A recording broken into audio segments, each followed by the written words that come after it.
You've seen them. Chemtrails. What are they really spraying up there? Is it just water and ice or something more mysterious? This question has grown into a modern myth: chemtrails. The word itself spreads quickly, capturing imaginations and sparking debates. The story claims these are not innocent clouds but evidence of a secret global program spraying chemicals or biological agents. The idea is both thrilling and terrifying, feeding on our deepest suspicions.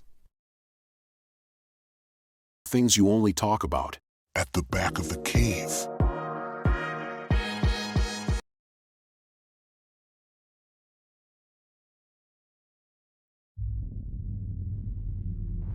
Theories abound: weather control, population manipulation, even geoengineering to block the sun. Each theory adds a new layer to the mystery, making the sky feel less like a natural wonder and more like a battleground. The planes we see become vessels in a silent, undeclared war. Every flight overhead is a potential clue, every contrail a possible sign. The legend describes unmarked planes flying in grids, leaving trails that linger and merge into a hazy sky. These patterns fuel speculation and inspire countless photos and videos online.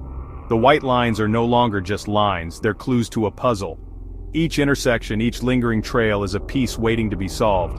For some, solving this puzzle becomes a mission. They collect samples, document sightings, and search for patterns, determined to uncover the truth. What makes this story so compelling? Why does it capture the imagination of so many, across cultures and continents? Why do so many look up and see a threat?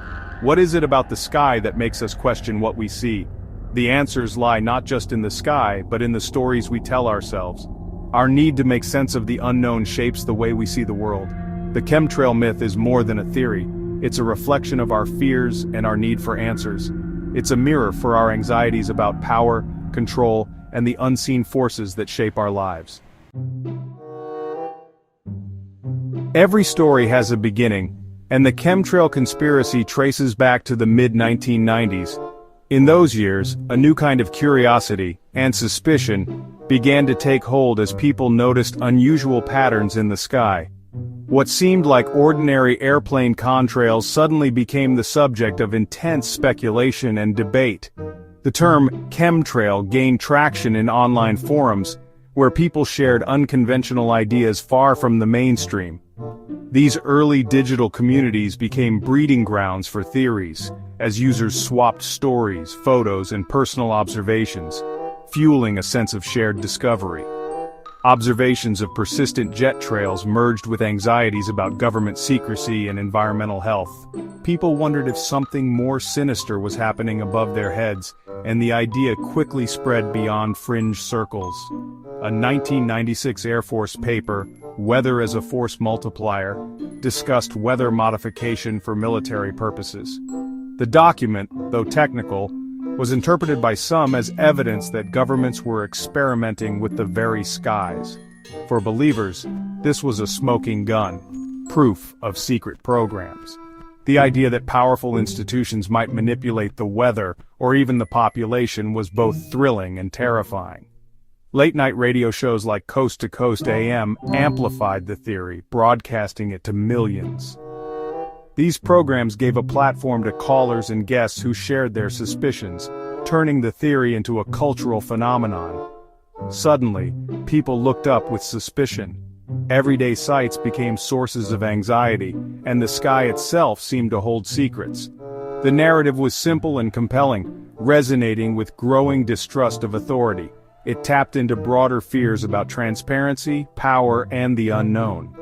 As the internet grew, so did the theory. Websites, videos, and forums spread the message. The digital age allowed these ideas to travel faster and farther than ever before. Dramatic images of crisscrossing trails fueled the fire. Each new photo or video became another piece of evidence for those already convinced. The theory found its voice in visuals, echoing across the digital landscape. Online, the chemtrail narrative took on a life of its own, evolving with each new post and image. What began as a whisper became a roar, capturing imaginations worldwide.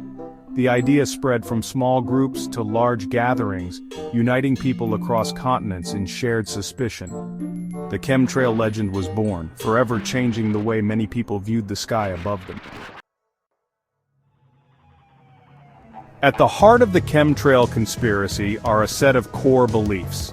Believers insist that lingering trails behind planes are not normal contrails, but deliberate chemical sprays. They claim these trails contain toxic metals like aluminum and barium, and even biological agents. The alleged purposes range from weather modification to population control and mind manipulation. Some say chemtrails are used to reflect sunlight, others to cause droughts or floods. More extreme claims link chemtrails to mind control or hiding extraterrestrial activity. These varied claims tap into deep fears about control and secrecy. The theory's flexibility allows it to appeal to a wide range of anxieties. For believers, the sky is a battleground, and they are the watchful few. Why do people believe in chemtrails? It's about more than just the sky. Humans are wired to find patterns and meaning, even in random events. Grid-like trails seem deliberate, fueling suspicion. Distrust in authority and scientific institutions amplifies these beliefs. Official denials are often seen as part of the cover-up. Confirmation bias ensures believers see chemtrails everywhere. Every lingering trail, every cough, becomes evidence. Online echo chambers reinforce these ideas, isolating believers from dissent. There's also a sense of empowerment. Believing you've uncovered a hidden truth gives purpose. For many, being awake to chemtrails is a badge of honor. To understand the chemtrail debate, we must first look at the science behind contrails. The white streaks you often see trailing behind airplanes high in the sky. Jet engines burn fuel, producing hot exhaust that's full of water vapor and tiny particles. This is a normal byproduct of combustion, and it happens every time a plane flies. At high altitudes, where the air is extremely cold, this vapor freezes almost instantly, turning into millions of tiny ice crystals. These crystals form what we call contrails. The persistence and appearance of a contrail depend on the surrounding humidity and temperature. If the air is dry, contrails vanish quickly. If it's humid, they can linger and spread out. Dry air means short, quickly fading trails, while humid air allows for long, lingering contrails that can stretch across the sky for hours.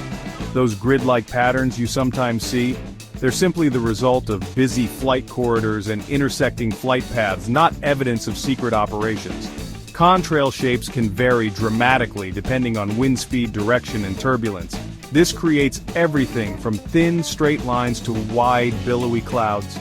Meteorologists and atmospheric scientists have studied these phenomena for decades, and the science behind them is well understood and thoroughly documented. No secret chemicals are needed to explain contrails, just basic physics, water vapor, and the unique conditions found at high altitudes. The beauty and variety of contrails are a testament to the complexity and wonder of our atmosphere, reflecting sunlight in dazzling ways. The sky's ever-changing patterns are natural, shaped by weather, wind, and human activity, not by nefarious intent. Sometimes the simplest explanation, rooted in science and observation, is the right one. Chemtrail believers often point to evidence in environmental samples, aluminum, barium, strontium, but these elements are naturally abundant in soil and dust. Most cited tests use flawed methods with contamination and lack of controls. Peer-reviewed studies find no unusual levels of these elements after contrail events. In 2016, 76 out of 77 atmospheric scientists found no evidence of secret spraying. Patents for weather modification exist, but so do patents for flying cars, ideas, not proof of global programs. The scientific method consistently points to natural explanations. The data doesn't support the chemtrail theory. The lines in the sky are explained by known atmospheric and geological phenomena. The chemtrail conspiracy has spawned its own legends. Whistleblower pilots and mechanics claim secret modifications to planes, but these stories are never verified. Morgellons disease, strange fibers in the skin, is blamed on chemtrails, though medical science disagrees. The disappearance of bees is linked to chemtrails despite scientific evidence pointing elsewhere. Unmarked white planes become icons of the theory, though most are just ordinary aircraft. These stories give the conspiracy a human face and emotional weight. Legends keep the myth alive even as facts fall away. The chemtrail theory has real-world consequences. It erodes trust in science and public institutions, fueling skepticism about climate change and vaccines. Online communities create echo chambers, reinforcing belief and isolating members. Some spend money on unproven remedies, delay medical care, and suffer anxiety or paranoia. The theory appears in pop culture, normalizing fringe ideas. It becomes part of modern folklore, a story about hidden powers and unseen threats. The impact is felt far beyond the sky. Why does the chemtrail theory endure? It's not about science, it's about fear, distrust, and the search for control. The story is compelling, with secret villains and heroic truth-seekers.